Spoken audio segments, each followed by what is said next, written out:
From the East Brunswick Jewish Center, I'm Rabbi Jeff Pivo. F. Scott Fitzgerald wrote, "The test of a first-rate intelligence is the ability to hold two opposed ideas in mind at the same time and still retain the ability to function." Sometimes called cognitive dissonance, it is the ability to live with the tension between a thing and its opposite. It makes for a complex mental life. The last sections of the book of Shemot, Exodus, concern the construction of the Mishkan, the tabernacle. For 5 consecutive weeks, we read about the Mishkan's dimensions, its furnishings, the materials used to construct it, the garb that the priesthood wore when they were officiating in it, as well as the rituals by which they would do their work of sacrificing to God. The one interruption in this lengthy description is the account of the incident of the golden calf. Now, it would have made just as much sense, or perhaps more sense, for the Torah to tell us that story immediately after describing the revelation of law at Sinai. That is the time when the golden calf incident occurred. So why does it instead defer the telling of that story until somewhere in the middle of the description of the Mishkan? There are 2 verses in this week's Parsha in Ki Tisa that can help explain what's going on here.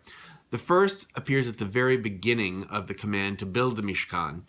God tells Moses, "Let them make me a sanctuary that I may dwell among them." By creating a sacred space, God's presence will abide in the camp. But this week in Ki Tisa, there is a different verse, and it represents a very different, perhaps opposing kind of idea. It says, "I will not go into your midst, for you are a stiff-necked people."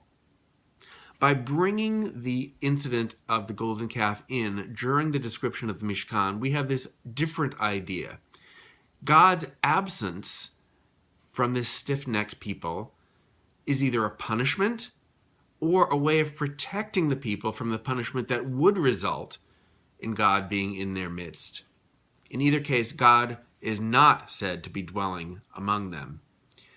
By juxtaposing the Mishkan description with the golden calf story, the Torah forces us to confront 2 directly opposite ideas.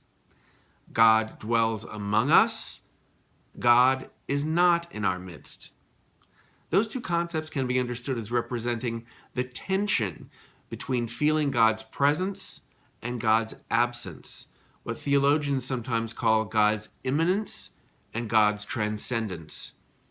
We create the structures that will create a connection between ourselves and the divine, the Mishkan, sacrifices, prayer, a system of moral law, knowing that God is transcendent, at a remove, but that our actions can invite God into the tent or keep God far, far away.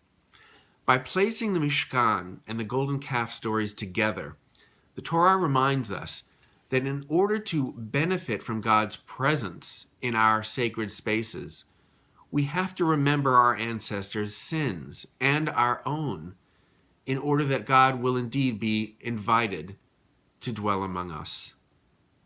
A Shabbat Shalom from all of us here at the East Brunswick Jewish Center.